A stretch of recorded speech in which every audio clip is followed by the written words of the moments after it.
আমারে রাত্রেবেলা গুম করছে, আমার অপরাধ পুরা গুম করছে আমারে। খোঁজ চাইছি, এটাই আমার অপরাধ। ঠিক আছে, আমার রাত্রেবেলা আমার গুম করছে। কোথায় গেল, কাকে নিয়ে গেল, এটা হ্যাঁ?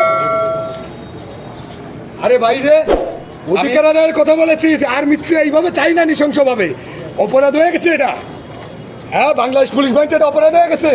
আমারে বলে যে আইজি স্যার কথা বলবে, তুমি আসো। আমার যাই আমার ফোন নিয়ে আমার রুমের মধ্যে তালা মারে, আমার সারা রাত বলে আমি আমি চিল্লাইছি, আমার রুম খোলে না। আমি কোথায় আছি, কি আছি, কারা তালা মারলো আমি এটাও জানি না।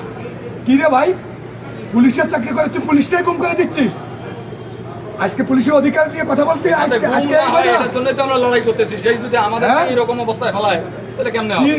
কি আমার এখানে এসে বলে নাকি আমাকে কিনা ইন্ধন দিচ্ছে, খানকিত কোন খানকিত চালা ইন্ধন দেবে?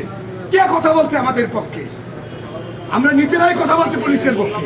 স্যার বললো যে আমি আমার স্যারের সাথে কথা বলা অফিসার, সিনিয়র অফিসার পুরাপে নিয়ে কথা বলবে, পুরাপে নিয়ে কথা বলার কথা বলে আমারে কয় যে এসপি কথা বলবে, এই বলে নিয়ে যে আমার রাত্রেবেলা আটকাই দিছে, গুম করে ফেলাইছে আমারে।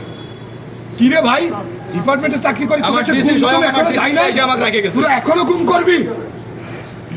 তোরা এখন আর কত গুম করতে চাস তোরা? আগে হাবিব ওই আমি সোহেব ভাইয়ের করে গেছে, ওয়াইফ আমাকে ফোন আগে দিল, পুলিশ অফিসার সোহেব ভাইয়ের তথ্য জানতে চাইছে, আমি এটার জন্য জানতে চাইছি বলেই আমাকে করবি না। হ্যাঁ, তুই আরো পুলিশের রক্ত দেখতে চাস? তোকে লজ্জা হয়নি? হ্যাঁ, এত এত রক্ত রাস্তায় দিল নৃশংস ভাবে নিরপরাধ পুলিশ। তোরা আরো চাস? তোরা র্যাঙ্ক নিয়ে খবরে যাবি? তোরা আরো চাস?